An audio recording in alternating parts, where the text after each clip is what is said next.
Smith.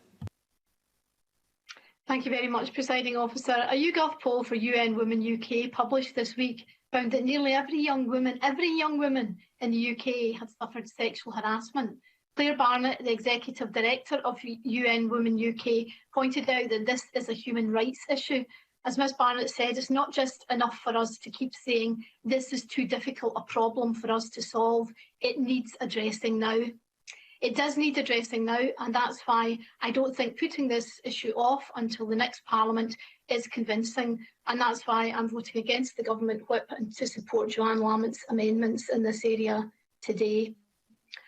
I did not initially take this view because, of course, I understand that the sex aggravator is gender neutral. I initially preferred the idea of an offensive misogyny or even a female sex aggravator, which of course was never on the cards, although given that the hate crime protections in this bill extend to characteristics that don't exist in the Equality Act, perhaps there's really no reason why not.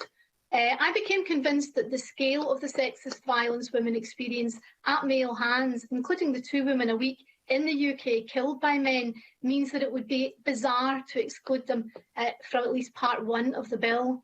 And I think the thing that finally turned me to this position was the government's decision to expand the definition of transgender identity to include cross-dressers who are not trans-identified. That is not the definition of gender reassignment in the Equality Act.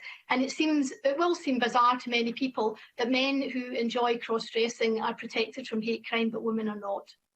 When we last debated violence against women last November, several members, including ministers, praised the femicide census, which documents the 1,425 killings of women by men in the UK last year. And yet we seem to be saying that femicide is not hate. I know the sex aggravator would, of course, protect men, but that's already the case in the Equality Act, where although sex is the characteristic, it mainly protects women. And in this bill, as within the Equality Act, the protected characteristics of race and sexual orientation will protect straight people and white people, but of course they'll be applied most often in crimes against gay people and black people who face most oppression. So why not then also include sex, which would protect women more than men? A number of official women's organisations, which has already been mentioned by Joanne Lamont, who work closely with and are funded by central government, have backed the decision not to include a sex aggravator. Although, as the For Women Scotland briefing points out, none of these organisations did any research before getting to this position, and even amongst their own networks. These organisations suggest that men could weaponise hate crime in domestic violence cases, but our domestic violence laws are already gender neutral. Members should be aware that there is a reason why funded organisations take this view.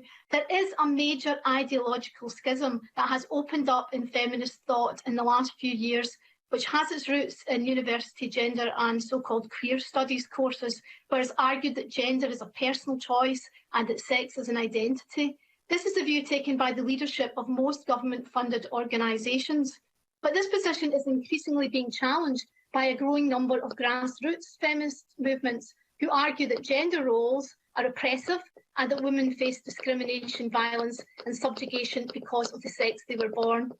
This debate is polarised, but it is dynamic and changing. And only yesterday, one of the grassroots feminist groups succeeded in a legal challenge to the UK census, which forced the Office of National Statistics to collect only sex at birth and legal sex in the census.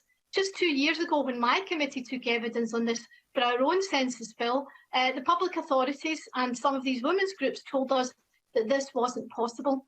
These organisations also opposed Joanne Lamont's amendment in the Forensic Medical Services Bill to ensure that rape victims were able to choose the sex, not just the gender, of their medical examiner.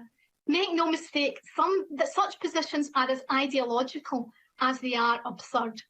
They have nothing to do with protecting women, and that's why I am proud to support Joanne Lamont's amendments today. Thank you very much.